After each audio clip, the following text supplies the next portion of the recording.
السلام علیکم معزز ناظرین، پیارے دوستوں، بہنوں، بھائیوں اور بزرگوں، میں حافظ صفدر نواز ایڈوکیٹ آپ کو اپنے اسلامی چینل کے اندر خوش آمدید کہتا ہوں، اور ہر روز کی طرح آج بھی ہم انشاءاللہ 7واں پارہ سورہ الانعام آیات نمبر 30 تا 35 تک کی تلاوت، ترجمہ اور تفسیر پڑھنے کی شرف حاصل کریں گے۔ تلاوت شروع کرنے سے پہلے ہم درود شریف پڑھتے ہیں، آپ بھی میرے ساتھ پڑھیں۔ اللهم صل على محمد وعلى آل محمد كما صليت على إبراهيم وعلى آل إبراهيم إنك حميد مجيد. اللهم بارك على محمد وعلى آل محمد كما باركت على إبراهيم وعلى آل إبراهيم إنك حميد مجيد. أما بعد فأعوذ بالله من الشيطان الرجيم. بسم الله الرحمن الرحيم.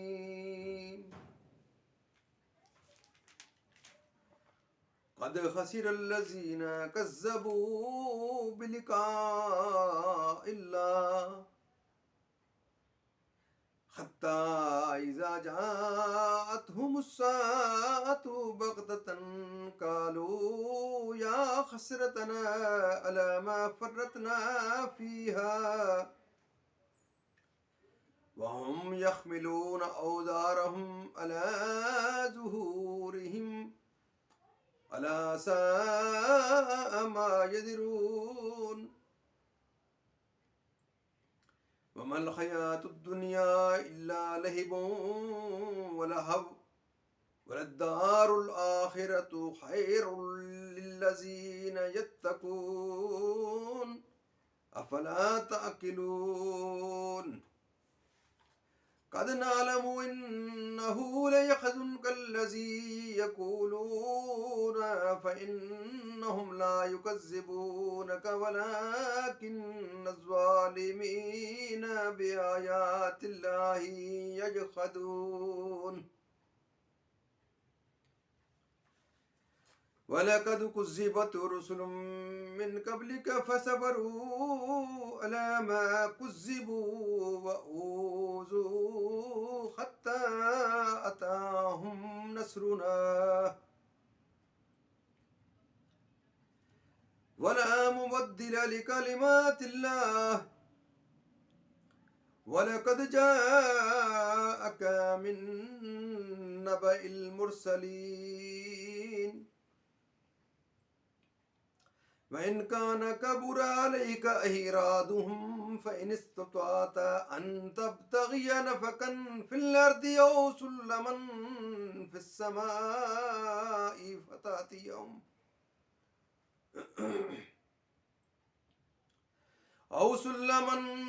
السماء فتأتيهم بآية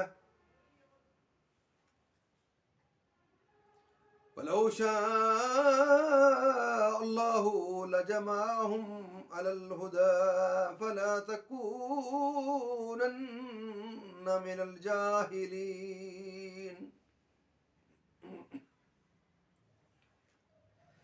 إنما يستجيب الذين يسمعون والموتى يبعثهم الله ثم إليه يرجعون. صدق اللہ العظیم. ترجمہ: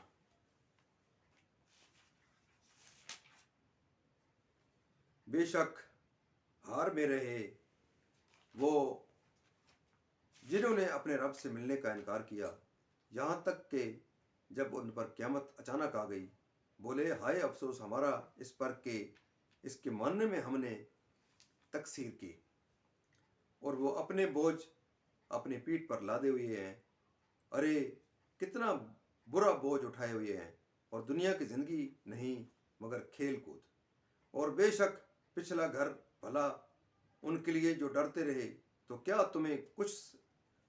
تمہیں سمجھ نہیں؟ ہمیں معلوم ہے کہ تمہیں رنج دیتی ہے، ہمیں معلوم ہے کہ تمہیں رنج دیتی ہے، وہ بات جو یہ کہہ رہے ہیں تو وہ تمہیں نہیں جھٹلاتے بلکہ ظالم اللہ کی آیتوں سے انکار کرتے ہیں، اور تم سے پہلے رسول جھٹلائے گئے تو انہوں نے صبر کیا اس جھٹلانے اور ایذائیں پانے پر، یہاں تک کہ انہیں ہماری مدد آئی، اور اللہ کی باتیں بدلنے والا کوئی نہیں، اور تمہارے پاس رسولوں کی خبریں آ ہی چکی ہیں، اور اگر ان کا منہ پھیرنا تم پر شاک گزرا ہے تو اگر تم سے ہو سکے تو زمین میں کوئی سرنگ تلاش کر لو یا آسمان میں زینہ، پھر ان کے لیے نشانی لے آؤ، اور اللہ چاہتا تو انہیں ہدایت پر اکٹھا کر دیتا۔ تو اے سننے والے، تو ہرگز نادان نہ بن، مانتے تو وہی ہیں جو سنتے ہیں، اور ان مردہ دلوں کو اللہ اٹھائے گا، پھر اس کی طرف ہانکے جائیں گے۔ مزید ناظرین، یہاں تک اس کا ترجمہ اختتام پذیر ہوتا ہے، اور اب اس کی تفسیر تسلسل سے۔ گناہوں کے حدیث شریف میں ہے کہ کافر جب اپنی قبر سے نکلے گا تو اس کے سامنے نہایت کبھی بھیانک اور بہت بدبودار صورت آئے گی۔ وہ کافر سے کہے گی، تو مجھے پہچانتا ہے؟ کافر کہے گا، نہیں۔ تو وہ کافر سے کہے گی، میں تیرا خبیث عمل ہوں، دنیا میں تو مجھ پر سوار رہا تھا، آج میں تجھ پر سوار ہوں گی اور تجھے تمام خلق میں رسوا کروں گی۔ پھر وہ اس پر سوار ہو جاتا ہے، جیسے بقا نہیں جلد گزر جاتی ہے، اور نیکیاں اور طاعتیں اگرچہ مومنین سے دنیا ہی میں واقع ہوں لیکن وہ امور آخرت میں سے ہے۔ اس سے ثابت ہوا کہ اعمال متقین کے سوا دنیا میں جو کچھ ہے سب لہو و لعب ہے۔ شان نزول، اخنس بن شریک اور ابو جہل کی باہم ملاقات ہوئی تو اخنس نے ابو جہل سے کہا، اے ابو الحکم۔ کفار ابو جہل کو ابو الحکم کہتے تھے۔ یہ تنہائی کی جگہ ہے اور یہاں کوئی ایسا نہیں جو میری تیری بات پر مطلع ہو سکے۔ اب تو مجھے ٹھیک ٹھیک بتا کہ محمد صلی اللہ علیہ وسلم سچے ہیں یا نہیں۔ ابو جہل نے کہا کہ اللہ کی قسم، محمد صلی اللہ علیہ وسلم بے شک سچے ہیں، کبھی کوئی جھوٹا حرف ان کی زبان پر نہ آیا، مگر بات یہ ہے کہ یہ قصا کی اولاد ہیں، اور لوا، سقائط، حجابت، ندوہ وغیرہ تو سارے اعزاز انہیں حاصل ہی ہیں۔ نبوت بھی انہیں میں ہو جائے تو باقی قریشیوں کے لیے اعزاز کیا رہ گیا۔ ترمذی نے حضرت علی المرتضیٰ سے روایت کی ہے کہ ابو جہل نے حضرت نبی کریم صلی اللہ علیہ وسلم سے کہا، ہم آپ کی تکذیب نہیں کرتے، ہم تو اس کتاب کی تکذیب کرتے ہیں جو آپ لائے۔ اس پر یہ آیت کریمہ نازل ہوئی۔ اس میں سید عالم صلی اللہ علیہ وسلم کی تسکین خاطر ہے کہ قوم حضور کی صدق کا اعتقاد رکھتی ہے لیکن ان کی ظاہری تکذیب کا باعث ان کا حسد و عناد ہے۔ آیت کے